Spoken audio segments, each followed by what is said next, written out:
আজকের গল্প সাথী অবনীন্দ্রনাথ ঠাকুরের লেখা। কার লেখা? অবনীন্দ্রনাথ ঠাকুর ছিলেন রবীন্দ্রনাথ ঠাকুরকে চেনো? রবীন্দ্রনাথ ঠাকুরের ভাইপো। তিনি খুব ভালো ছবি আঁকতে পারেন এবং সেই সঙ্গে লিখতেও পারেন।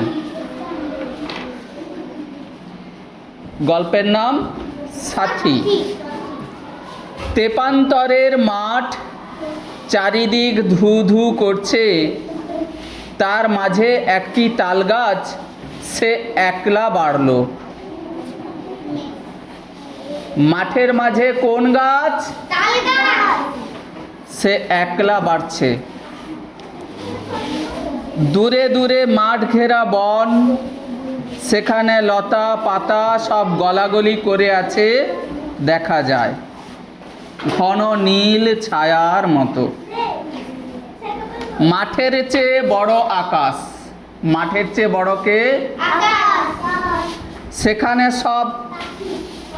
সেখানে তারা সব ঘেঁষাঘেঁষি ঝিলমিল করছে দেখা যায়।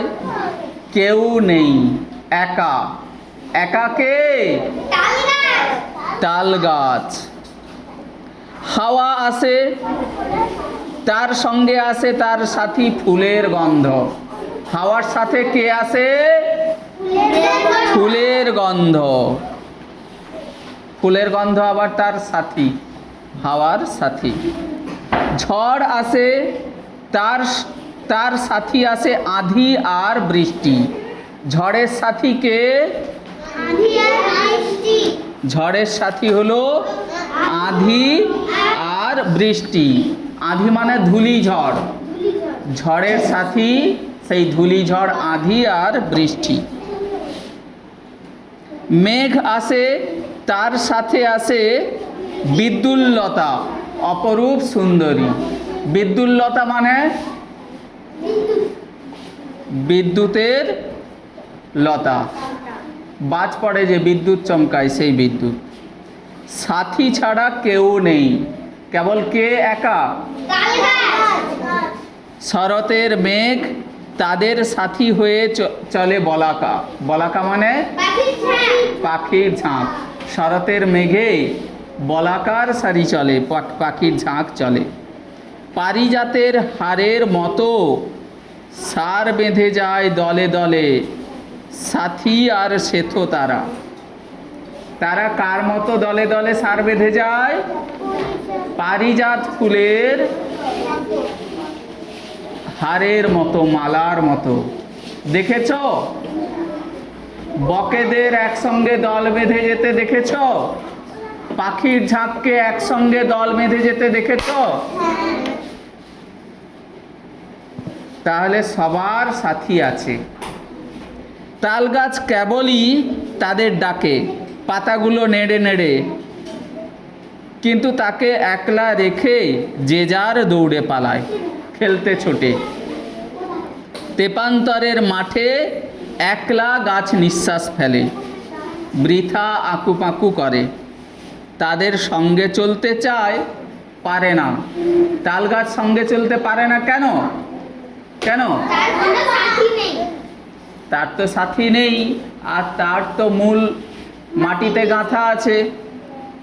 একদিন কোথা থেকে দুটি বাবুই পাখি সেই তাল গাছের কাছে আসা যাওয়া করতে লাগলো। কোন পাখি? বাবুই পাখি। দেখেছ সুন্দর বাসা বানায় না? পাতার উপর বসে তারা দুটিতে মিছিমিছি কত কি বকাবকি করে।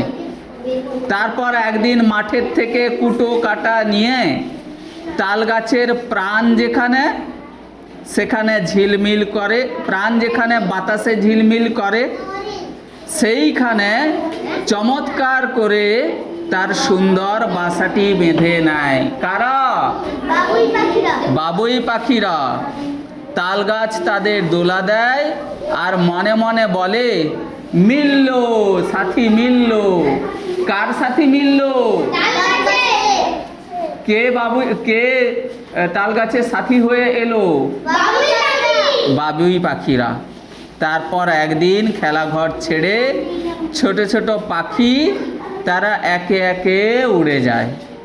সবুজ পাতার গাঁথা শূন্য বাসা নিয়ে তাল গাছ দোলা দেয় আর চুপ করে কি যেন ভাবে থেকে থেকে।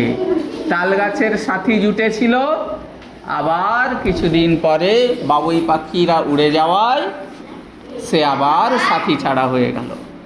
তাহলে শেষমেশ তাল গাছ কী করে? সবুজ পাতায় গাঁথা শূন্য বাসা নিয়ে তাল গাছ দোলা দেয় আর চুপ করে কি যেন ভাবে থেকে থেকে।